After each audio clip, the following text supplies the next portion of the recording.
I'm back. It's the hand. It's the talking hand, everybody. This is segment two. All right, there are two. There's going to be a third.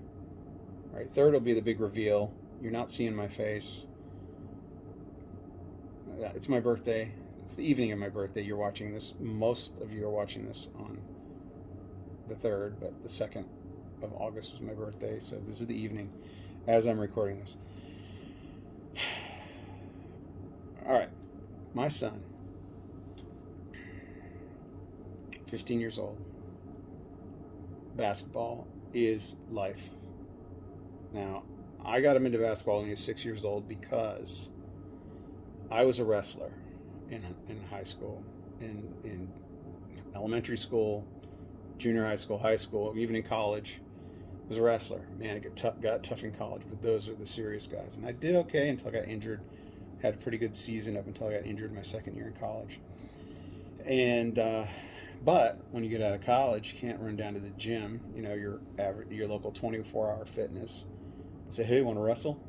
People look at you strange. No, I don't want to roll around with some stranger. So I had to find another sport to get exercise. And this church that I worked at, the guy was like, we need a guy for our church league basketball team. Will you join us? I'm like, I don't really know how to play. Like, we need a guy. Don't worry. They knew I was athletic. I'm like, all right. So the game comes. They put me in. I'm standing at the other end of the court for some reason. Everybody else is. I'm like, I'm in the key, and they're like 3-second violation. Like, what are you talking about? And I'm fouling people. They put me on the bench. I'm like, you don't know how to play basketball. Then one of the guys took me out like a couple nights a week to just teach me the basics. Defense. I'm a wrestler, right? Defense is natural. I just didn't know anything about fouling and traveling and moving screens and all that stuff. And so I actually got fairly good at basketball once I realized my role was a defender and a rebounder, pass the ball as quickly as possible. And my ball handling skills have never been great, but my shot actually turned out to be fairly decent. So as the years went by, people valued me on their team. I was an enforcer, tough guy. I'll go up against the biggest body, and I can score. But I'm unselfish. I'll deliver the ball to our top scorers. So I fell in love with basketball late in life. I learned how to play basketball when I was 23 years old, and I didn't want my son to have that same curse. Because, like wrestling, you can't just go wrestle anywhere, but basketball, anywhere on the planet, you get a ball and a net and some guys, you can have fun.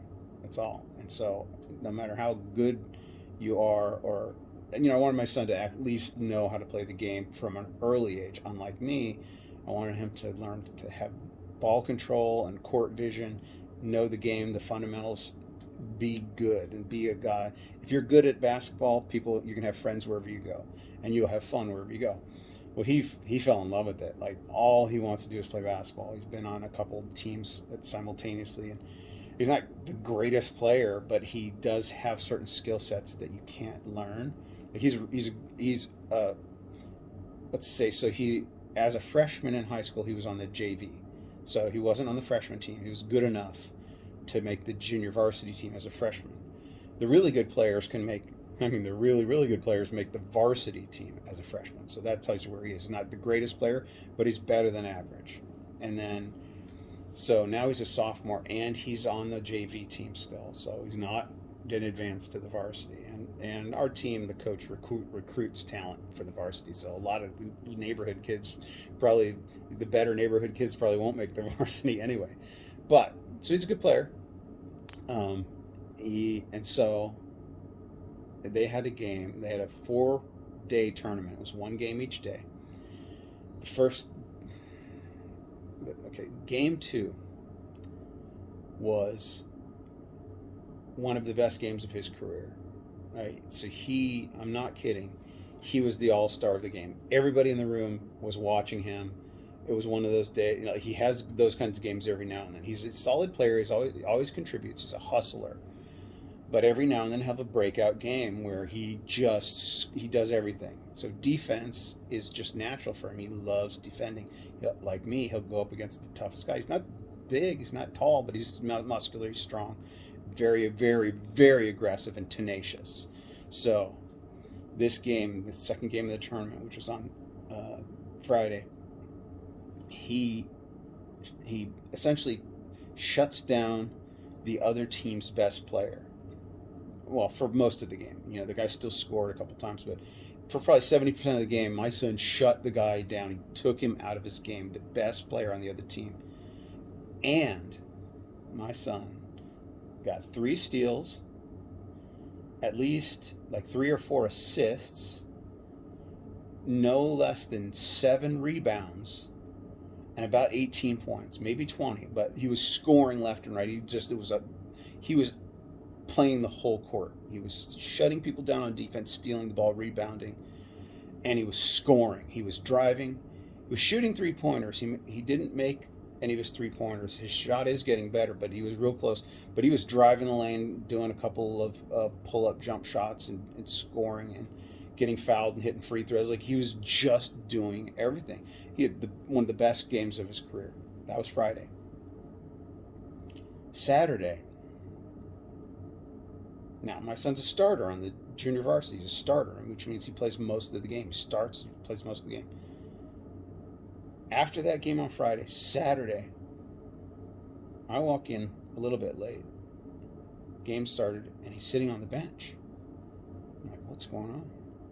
He's sitting on the bench, and he's sitting on the bench, and he's sitting on the bench. Finally, he gets put in. Plays a little bit. They call a timeout for whatever reason. Out of the timeout, he's not back in the game. He played like 2 minutes. He had one of the games of his career on Friday. The next day, we're going in there going, oh yeah, the team we just beat the team we're about to play by 10 points. So we should be able to win this game. So I'm going and expecting he's had a great game. He's going to play. He's going to have another good game. At least he's going to play. They're probably going to beat this team. My son, who the all-star of the previous game, played 2 minutes in that next game. 2 minutes, and they lost. They were winning, and then they lost the lead, and then they lost badly. My son sat on the bench the whole game, but for 2 minutes. Now, you may ask yourself, is the philosophy of the coaches just to let everybody play? Give everybody else a chance, right? That might be one of your conclusions. Oh, okay, he got to play a lot. He played well. Now it's time to give her. Instead of the philosophy of we need to win, we need to teach these guys how to win and put in the best players so we can win, or just give everybody a chance to play. Let's give everybody a chance to play. Well, you would think the second option was what happened. By the way, I'm going to show my face in the third video if you haven't noticed. I am not showing my face. Of course you've noticed, but I didn't mention it. But, all right. So, it was not that they just let everybody play. They did want to win the game. Here's what happened. They had a different coach that didn't know the players. So there's a freshman team, a junior varsity team, and a varsity team. And the JV coach had been at the first 2 games, Thursday and Friday. And then there was this other coach. I'm like, I don't recognize that. Oh, I did kind of recognize him, but I knew he didn't know the players. He didn't know the guys. I saw as they were losing, they started losing, he would just look at the bench and not know. He would just pick a kid and throw him in. It's like, you go in, you go in. My son's sitting there, the star from the previous game. I couldn't watch the rest of the game. There's 12 minutes left in the game.